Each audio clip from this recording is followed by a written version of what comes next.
Hey everyone, welcome back to Six Sister Stuff. Today we're gonna make a delicious chicken Tuscan pasta.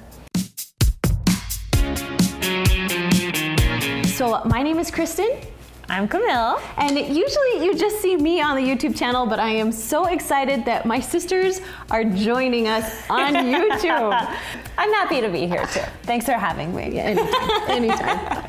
So if you guys didn't know, we have a website called Six Sister Stuff, and on there we have what, like 3,000 recipes? Yeah, over 3,000 recipes. And so we love showing people how to make simple, easy recipes that they can make that don't take a lot of time. Totally. And then they can just like sit down with their family at dinner. We're all busy moms, we all have kids. Like, if it can't be done in 20 minutes, it's probably not gonna happen. So Exactly. That's how we do dinner. Exactly. So today we're making an easy chicken Tuscan pasta that can be a freezer meal, or you can just make it right there and serve it. Yeah, it's done in about, what, 20 minutes or so? 20 minutes, start to finish. This is a good one too, like you could eat half and freeze half for another night. That's a great idea. It's also a great meal to take to somebody that maybe just had a baby or is sick or could just use a little pick-me-up. So this is one of our go-tos. And not to mention, my kids love it. Right? Yeah. So, okay. Who doesn't love chicken and pasta? Right? Let's be honest. Good stuff. Yeah. Okay, let's get started. Okay, so we're gonna start with a 1/4 cup of butter. Throw that into your skillet. I've got my skillet on like what, medium? Medium. Yep. Just kind of get that melting. So while that's cooking, I'm gonna get about 4 cloves of garlic here. Yep. Now tell me the ratio again, because I always mess that up. When I love using jarred garlic, just because it's one less thing that you have to do. It's maybe not as fresh tasting as regular garlic, but it's so simple. So a 1/4 teaspoon, no, a half teaspoon. Half teaspoon, I was like, oh no. Equals a clove of garlic. Okay, so we're gonna do 4 of those. 4 half teaspoons, got it. Lots of garlic, lots of flavor. Lots of flavor. And when you add it to this butter that's browning, it really brings out not only the flavor of the butter, but the flavor of the garlic. Oh, and I love the smell of it. Oh my gosh, right? You just do this, and then your husband comes home from work, and he thinks you're a domestic goddess. So that's how we roll. Okay, so we're gonna cook this for just like, what, 1 to 2 minutes or so, just until the garlic becomes fragrant. Yep. So next we're gonna add about a half tablespoon of basil leaves. Now you can use fresh if you want to. Totally, if you've got that. I'm all about simple and easy, and sometimes. And things that you have on hand. Right, so it's just a half tablespoon there. Okay, next we're gonna add about 8 ounces of cream cheese. Now, secrets, tips, what do you do when? So obviously it's gonna melt faster and turn creamier if you cut it up into cubes. Okay. So kind of cut it into some little things. I love using, there's one that I have at my grocery store. It's a Greek yogurt cream cheese. Oh, I never heard of that. So it has extra protein, not as much fat and calories. Okay. Tastes the same. So you could sub it in. You could use a lighter cream cheese, but. So it's not pretty, but it's gonna get the job done, so. Yep. There we go. Just some cubes, toss it in there. Nice. And then you're gonna kind of just stir it around, let it melt. I'm gonna turn my heat up just a little bit above medium. Now when this starts to melt, it kind of goes like chunky in a way. A little curdly. Yes. Yeah. So just keep stirring and it'll be okay. So it will all smooth out. So if you are struggling with ideas of what to make for dinner, something you can find on our site, something that we've been working on for years, is putting together menu plans.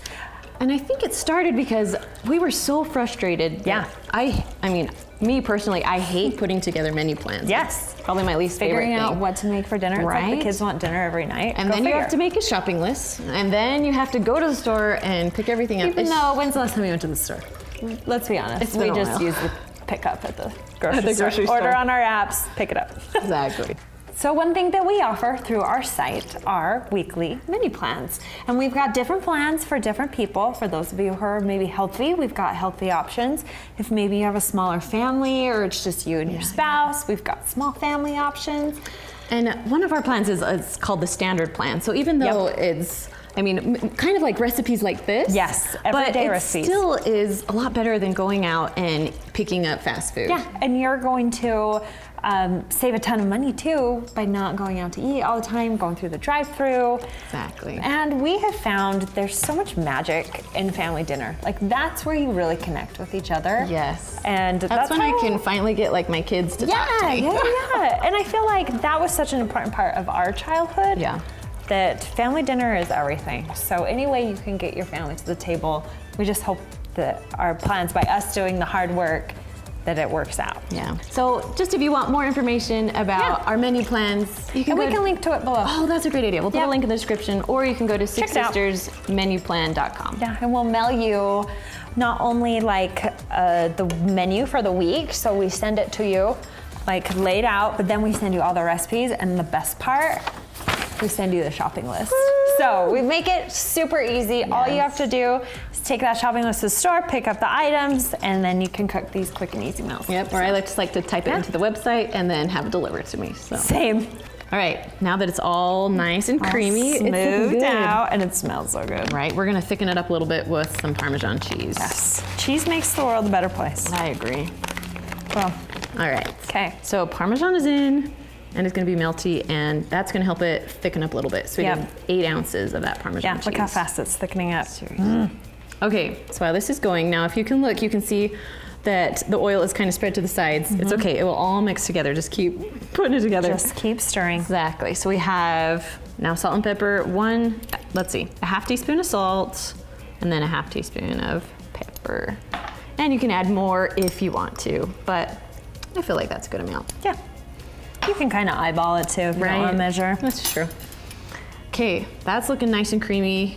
Let's add our chicken and tomatoes. So, this is an 8-ounce jar of sun-dried tomatoes. We just had to chop them up because you don't want a huge bite of tomatoes. No. So. And it does come in oil, so it's better to kind of pull them out. Kind of drain the oil off of them. chop them up. Yeah, so we'll just put those in there. But it's just a really rough chop. Doesn't have to be pretty. Exactly. It just gives it really good flavor. Yeah. And then while you're stirring that in, we're gonna add about 1.5 cups of shredded chicken. Now, those of you who love the Instant Pot, I made this chicken in my Instant Pot, and if you wanna know how to do that, I'll put a link in the description for you. 1.5 cups of chicken. You could also use rotisserie chicken or buy the chicken already cooked at the store too. Okay, so I've seen that they have the rotisserie chicken that's already cut up, and you can just buy it that way. It's the best thing ever. You don't even have to like worry about the rotisserie chicken carcass. You just I think that's the worst part of the rotisserie. I know. So they already do it. It's like $1 more per pound, worth every penny. Yep. Okay, this is looking good. Yep. So before we started filming, we made some pasta in the Instant Pot. Yeah. And so Quick and easy, 4 minutes. So we cooked this for about, 4 minutes in the Instant Pot? 4 minutes. Super easy. We did the 16 ounces and did about 2 cups of water. Yep. 4 minutes, and then did a quick release when it was done. So now you have a few options with this recipe. Okay. So you can actually add the pasta in the sauce and mix it all together. Okay. Or if your kids don't like sauce or they want plain noodles, you can also just put the noodles in and then the sauce on top. Cool. So What do you want to do? I think maybe let's put the pasta in dump there. it Is it in. gonna be okay? You bet. All right, we're gonna use this little guy to kind of get it loose. One thing about the Instant Pot pasta is I don't have to drain the water or anything. You just That is so 2 crazy. cups and it just fills up your pasta. And it's perfectly cooked. There you go. I love the Instant Pot. Me too. Yeah, I like adding it all in. That's perfect. Me too. It just makes it, everything Just is so coated quick and easy. good. Yeah. Yep. Okay, so when you are making this recipe, you have the option of, eating it right then, but it makes Yes. quite a bit. So I like to freeze the other half, and on busy nights, we eat the other half. So you can put it in the freezer, or you can just put it in a container and have it for leftovers. Call it good. So once it's done, this is heavy. That is a lot of pasta. I'm just gonna help you dump it in. Is that Perfect. okay? Yep. So now these are kind of big pans. You can get those square, small ones. Yeah, I would say this is like a 9x13. You could get Yes. 2 8x8s or 9x9s. Yeah. And that would be perfect too. Yeah, that fills up the whole The pan. whole pan. Yep. Yeah. So with freezer meals, I love freezer meals. I make them all the You time. are like the queen of freezer meals. That's how I get through this life. You're just gonna wanna make sure that you get this wrapped with aluminum foil really well. In fact, sometimes I'll do foil one way and then I'll go in and do it the other way as well. Oh, okay. Just to make sure it's like fully sealed. And you might need one more. So like for the how top. long will this last in your freezer? So I like to eat my freezer meals within 60 days. Okay. I think past 60 days, it starts to get a little bit kind of that freezer taste, freezer burn. But 30 to 60 days is like the sweet spot. And so you want to make sure, like, grab a Sharpie marker and write what it is and the date so that you can remember when it's in your freezer. Another way you could do this would be to put it in a Ziploc bag, like a big gallon-sized Ziploc bag. In a Ziploc bag? You bet. Awesome. Pour that pasta in there, and then it will lay flat in your freezer, and you can stack stuff on top of it. I love Stacking that. stuff on this is going to be a little bit hard until it's frozen. Gotcha. So maybe put it in the freezer first. Okay. Let it freeze, and then you can stack stuff on it. Perfect. But to pull it out, here's the tricky part. Okay. You need to pull it out 24 hours in advance. Okay. So if I knew I was going to eat this on Friday night, I'd pull it out Thursday night. That and makes sense. Put it in your fridge. Okay. Let it sit in your fridge for those 24 hours. It might still be a little bit frozen in the middle. If you do it in an aluminum foil pan like this, I would just pop it in the oven for like a half hour. Okay. And then it will be like a casserole. Nice. And in the plastic bag, you just like reheat it in a container. Yep, a container. You could throw it in a slow cooker. You could throw it back in a skillet and just heat it up. You might have to add a little bit of milk just to kind of get it going moist again. Gotcha. But it will work. So this is a great thing. Imagine if you took this to your neighbor, like, They would love you this forever. would be the best gift ever. If someone brought me dinner, BFFs for life. Nice. Now, if you want more freezer meal ideas, we have a blog post that's 50 freezer meal ideas. Yeah. So we'll put a link in the I description love freezer for meals. you. So we're always looking for new ideas of freezer meals. So if you have a favorite, we'd love for you to leave a comment below to your favorite freezer meal. And who knows, maybe we'll put it on our next video. Exactly. All right, guys, thanks so much for stopping by. We will see you next week.